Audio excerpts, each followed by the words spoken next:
Shalom, selamat pagi Bapak Ibu Saudara yang kasih dalam Tuhan. Senang sekali bisa kembali berada bersama-sama di Morning Call pada pagi hari ini. Saya percaya kita semua dalam pemeliharaan Tuhan, amin.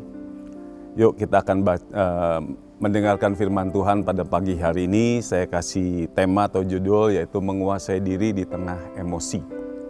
Bapak Ibu Saudara, firman Tuhan terambil di dalam Yakobus 1 ayat 19 sampai dengan 20. Nah, kita akan sama-sama baca firman ini, tapi pastikan supaya telinga kita mendengar. Karena Roma 10:17 mengatakan, jadi iman timbul dari pendengaran oleh firman Kristus. Amin saudara. Yuk kita baca ya. 1, 2, 3. Hai saudara-saudaraku yang kekasih, ingatlah hal ini. Setiap orang hendaklah cepat untuk mendengar, tetapi lambat untuk berkata-kata dan juga lambat untuk marah. Sebab amarah manusia tidak mengerjakan kebenaran di hadapan Allah. Amin. Jadi untuk kita bisa mengerti daripada firman Tuhan ini atau ayat ini, saya akan mengajak Bapak Ibu Saudara untuk melihat latar belakang kontekstualnya dulu daripada ayat ini. Ya. Jadi gini Bapak Ibu Saudara, kitab ini ditulis oleh seorang yang bernama Yakobus. Nah, siapa Yakobus? Yakobus itu bukan salah satu dari ke-12 murid Yesus. Tetapi Yakobus ini adalah saudara tiri dari Yesus Kristus dalam kemanusiaannya ya, dalam tanda kutip, dalam kemanusiaannya. Dan Yakobus ini adalah seorang gembala jemaat di Yerusalem. Nah, di ayat yang pertama nanti Bapak Ibu Saudara bisa baca, surat ini atau kitab ini ditujukan kepada ke-12 suku Israel yang ada di perantauan. Ya. Kata perantauan dalam terjemahan Yunani dikatakan diaspora. Nah, kenapa sih orang Israel ini merantau?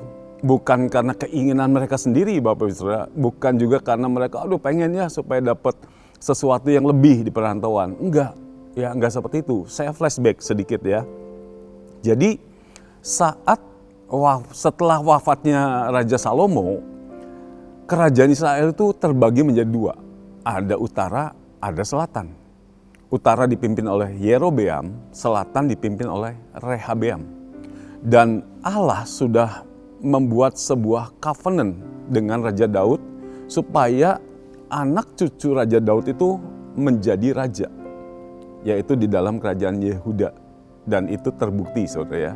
Nah, tahun 722 sebelum Masehi, Israel Utara dijajah oleh kerajaan Asyur, dan sebagian besar penduduk Israel itu dibuang saudara, diusir.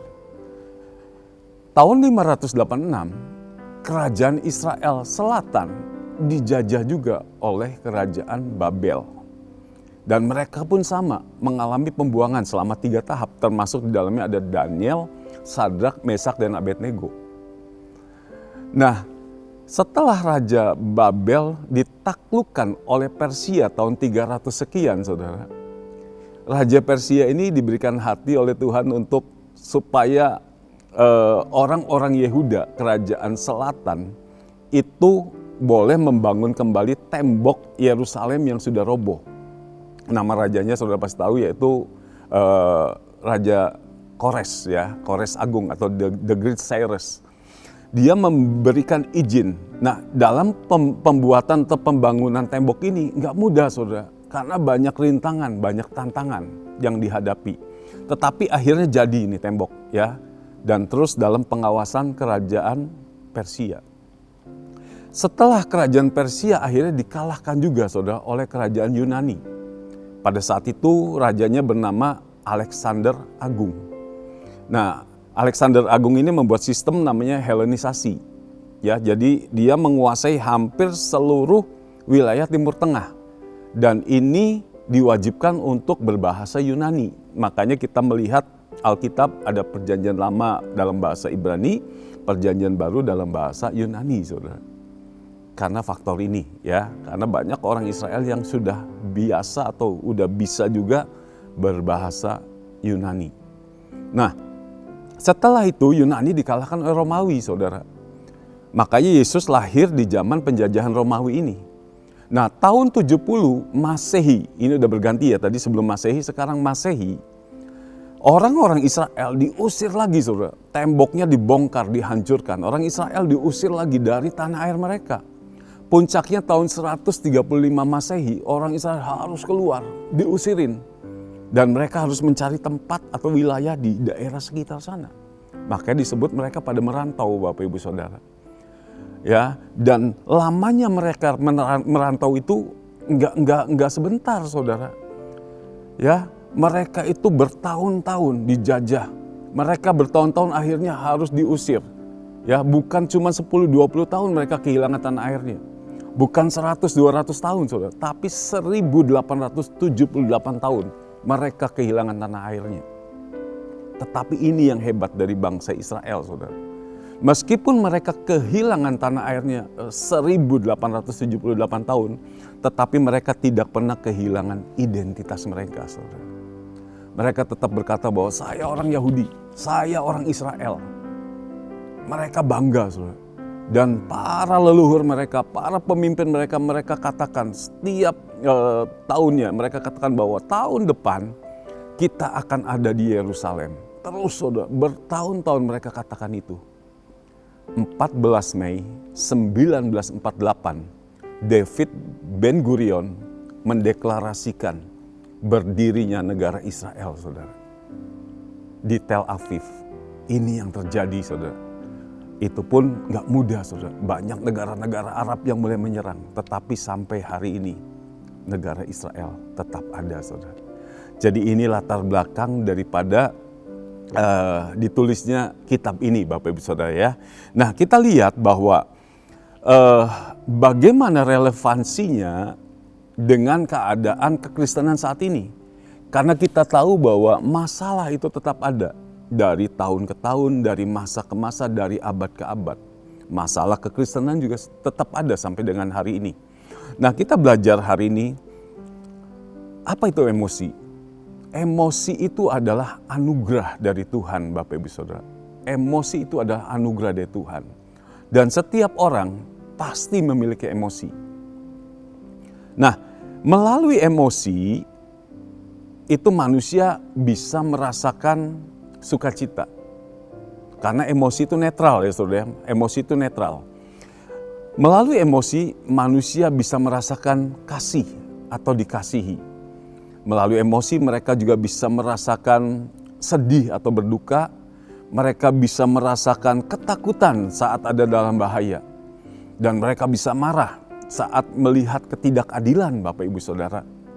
Mereka bisa berempati saat melihat orang-orang yang menderita. Ya, jadi tanpa emosi manusia tidak akan bisa menjalin hubungan yang sehat. Tanpa emosi manusia tidak bisa mengambil keputusan yang penting. Jadi emosi ini penting, Saudara ya. Nah, banyak tokoh-tokoh Alkitab ya, tokoh-tokoh Alkitab termasuk di dalamnya Tuhan Yesus mengalami emosi, Saudara. Di dalam Yohanes 11:35, Yesus pernah nangis loh, Saudara, di depan kubur Lazarus. Yesus juga pernah marah saat bait Allah disalahgunakan, dijadikan tempat untuk berjual beli, dijadikan tempat sarang penyamun. Yesus obrak-abrik semuanya. Yesus marah. Nah, tokoh lainnya adalah Raja Daud. Raja Daud ini pernah mengalami sukacita, senang saat dia mengembalakan kambing dombanya di padang belantara, Saudara. Saat dia membawa tabut Allah, memindahkan tabut Allah, dia menari-nari, dia bersukacita, dia joget-joget, dia loncat-loncat sambil mempersembahkan korban. Sampai istrinya yang bernama Mikal itu ngomong, seorang raja Israel yang begitu agung menghinakan dirinya sendiri di depan rakyatnya. Tetapi apa jawab Daud, Saudara? Daud katakan, gak apa-apa saya dipandang hina, gak apa-apa saya dianggap rendah, yang penting Tuhan berkenan atas apa yang saya lakukan. Yang penting Tuhan bersukacita dengan apa yang saya lakukan. Bagaimana dengan keadaan kita, Saudara? Apakah kita bisa merasa malu untuk kemuliaan Tuhan, saudara. Mungkin kita dipermalukan dalam apa yang kita lakukan, tapi itu untuk menyenangkan Tuhan, gak apa-apa, saudara. Daud pernah melakukan ini. Daud pernah merasakan kesedihan saat anak-anaknya saling bunuh. Daud juga pernah ketakutan saat dikejar-kejar oleh Raja Saul. Ini yang terjadi, saudara. Ya, jadi ini menunjukkan bahwa memiliki emosi bukanlah tanda kelemahan ataupun dosa, saudara. Enggak, ya, enggak seperti itu. Nah, kita lihat, saudara, kita belajar sekarang apa yang Yakobus ajarkan melalui ayat ini. Kita lihat, ya. Yang pertama, belajar untuk responsif, bukan reaktif, saudara. Ya, belajar untuk responsif, bukan reaktif. Apa perbedaan responsif dan reaktif? Responsif itu artinya bahwa berhenti sejenak.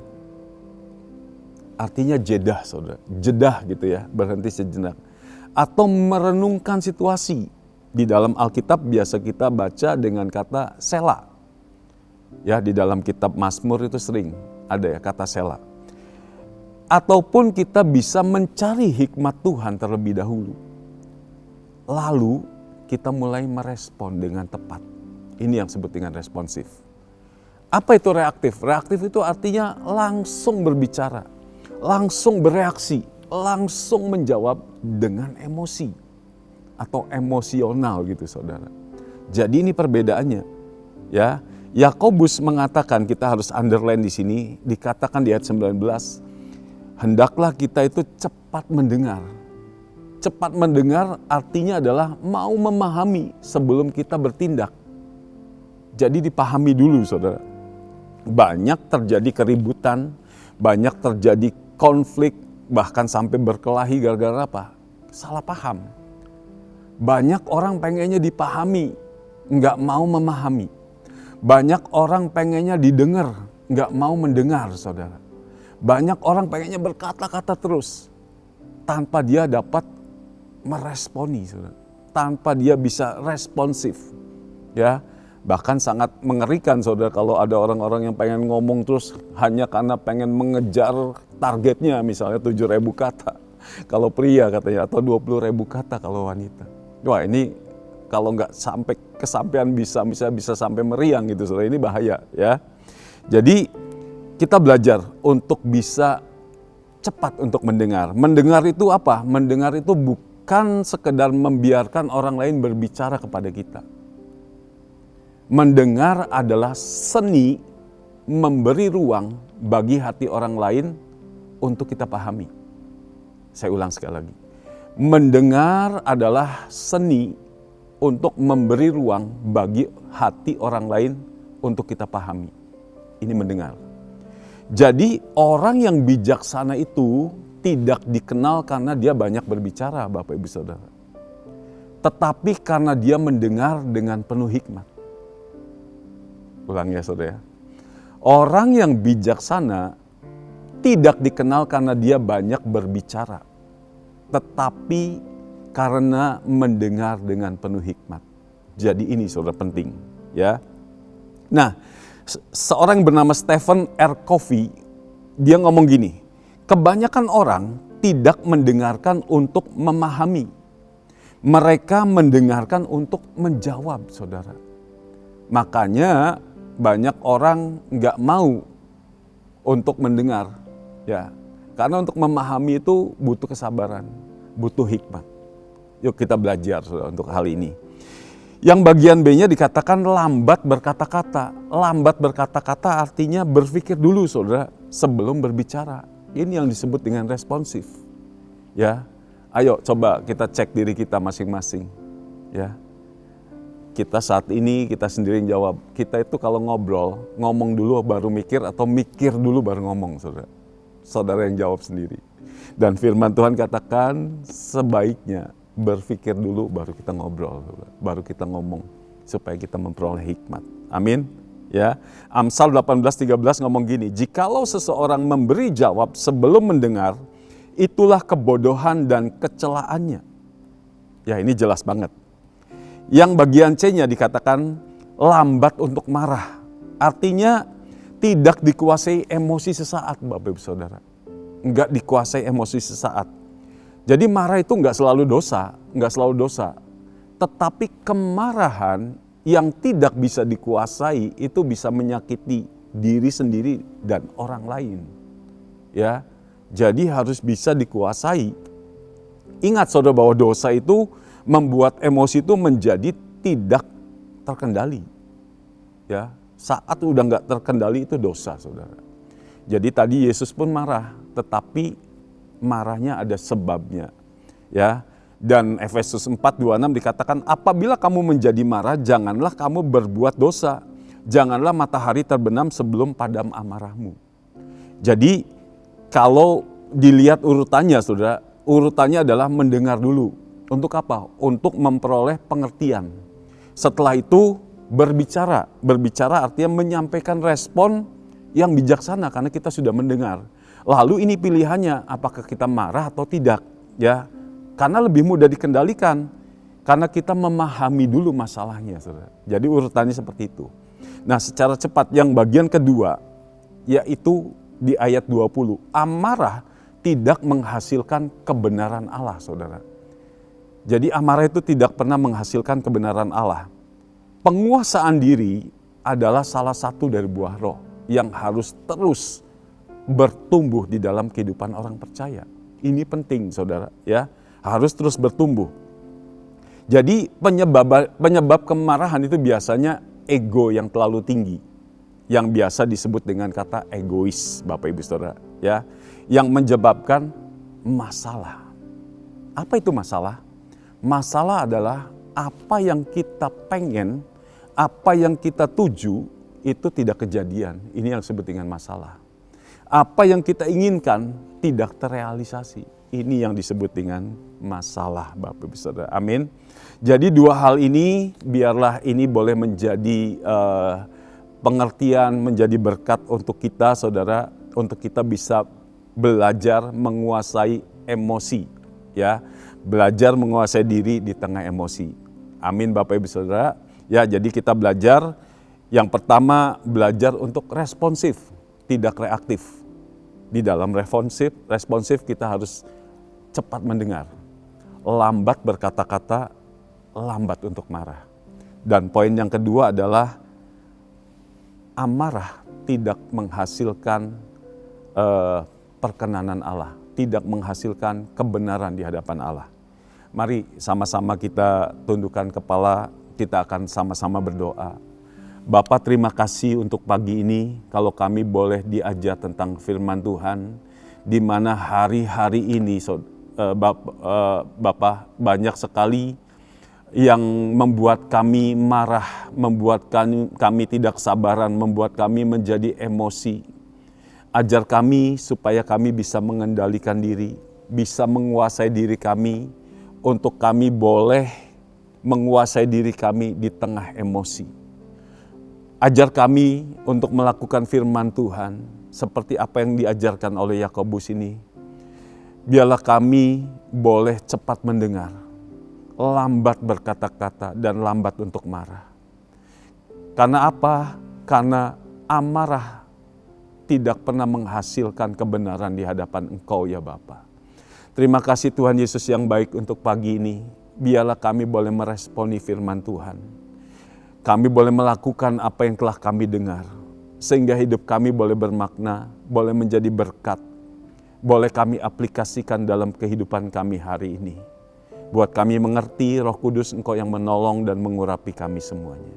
Terima kasih untuk pagi ini Tuhan, sebentar kami akan beraktivitas. Kami mohon kiranya Tuhan akan memberkati kami semuanya. Bahkan kami rindu untuk menerima berkat-Mu. Mari angkat tangan kita di hadapan Tuhan, Bapak, Ibu, Saudara. Kiranya berkat Tuhan turun atas engkau pagi ini. Diberkatilah kesehatan-Mu, diberkatilah pekerjaan-Mu, diberkatilah bisnis-Mu, usaha-Mu, diberkatilah keluarga-Mu, diberkatilah keluar masuk-Mu, diberkatilah studi-Mu, diberkatilah rahim-Mu. Sekarang terimalah berkat dari Allah Bapa, cinta dan kasih dari anaknya yang tunggal yaitu Tuhan Yesus Kristus. Serta persekutuan yang indah dan manis dengan Roh Kudus akan menyertai kita semua sejak pagi ini bahkan sampai Tuhan Yesus datang untuk menjemput kita di awan-awan permai bahkan sampai selama-lamanya. Mari sama-sama yang terima berkat Tuhan kita berkata, amin. Selamat pagi, selamat beraktivitas, tetap andalkan Roh Kudus memimpin kita semua. Amin.